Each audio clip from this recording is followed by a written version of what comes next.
উপরে সাদা ভিতরে হলুদ। বলো তো কি বন্ধুরা, পারলেন না তো? আমি বলছি ডিমের কুসুম। আজ আমি ডিমের কুসুম ভর্তা করব। তো চলুন শুরু করা যাক। প্রথমে ডিম সিদ্ধ করে নেব। ডিম দিয়ে দিচ্ছি, পানি দিয়ে দিচ্ছি,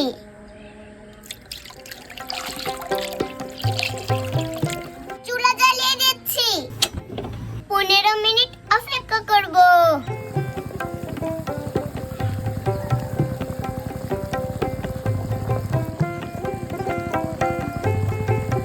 বন্ধুরা, ডিম 15 মিনিট রাখার পরে সিদ্ধ হয়ে গেছে। তো এবার আমি নামিয়ে নিব।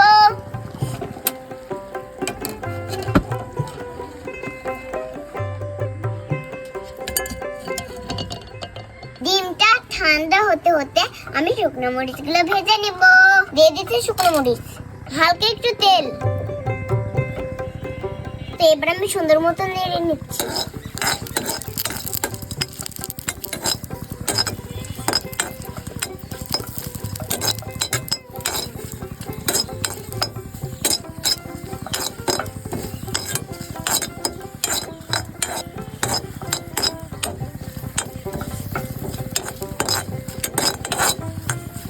শুকনো মরিচ ভাজা হয়ে গেছে। তো এখন আমি তুলে নিব।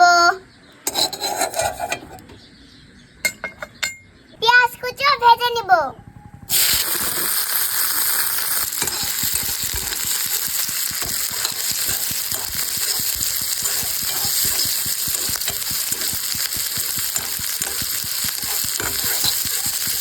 পেঁয়াজ কত সুন্দর লাল লাল করে ভেজে নিয়েছি। তো এবার আমি তুলে নিব।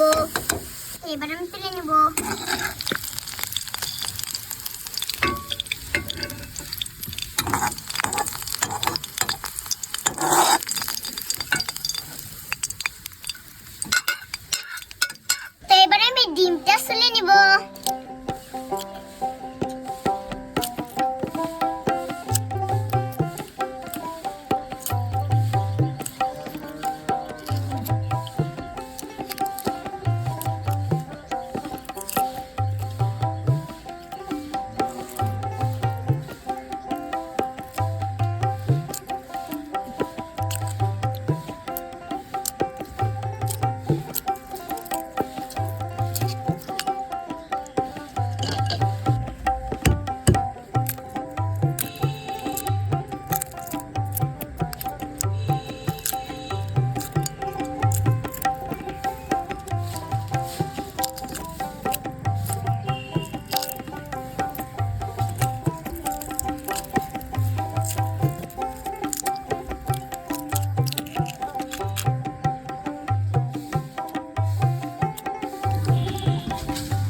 ডিমগুলো ছুলে নিয়েছি। এবার আমি কুসুমগুলো বের করে নিব।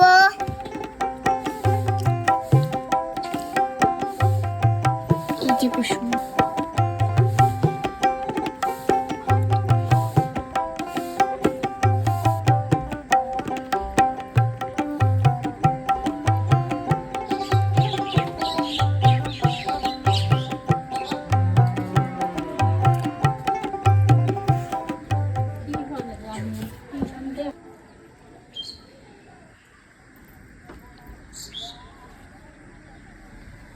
বন্ধুরা, কুসুম বের করে নিয়েছি। তো এবার আমি ভর্তা করে ফেলবো। শুকনো মরিচের বুটা এড়িয়ে নিচ্ছি, লবণ দিয়ে দিচ্ছি। তো এবার সুন্দর মতো চেটকে নিচ্ছি।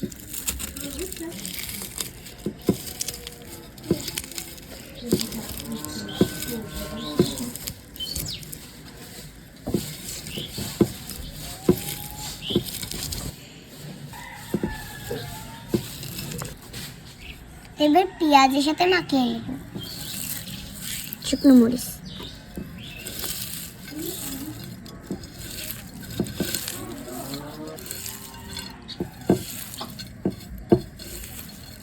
তো এবার আমি ডিমের কুসুমটা মাখিয়ে নিব।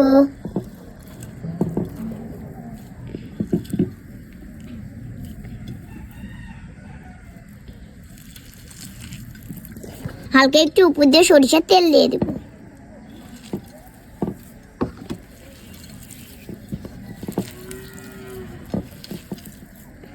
কি লোভনীয় লাগছে দেখেন বন্ধুরা, খেতে না দারুণ স্বাদ হবে।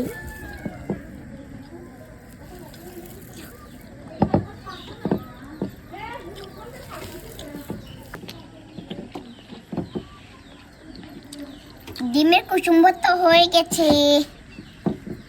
এই যে হয়ে গেল আমার ডিমের কুসুম ভর্তা। তো এবার খেয়ে জানাই কেমন মজা হয়েছে। বিসমিল্লাহ। অনেক মজা হয়েছে বন্ধুরা। এটা গরম ভাত দিয়ে খেতে যা লাগবে না, আপনারা বলতেই পারবেন না। তো আর বসে কেন, এবার ডিমের কুসুম ভর্তা করে খান গরম গরম ভাতের সাথে। আবার আপনাদের মাঝে নতুন রেসিপি দেখা হবে। সে পর্যন্ত সবাই ভালো থাকবেন, সুস্থ থাকবেন। আল্লাহ হাফেজ, টাটা।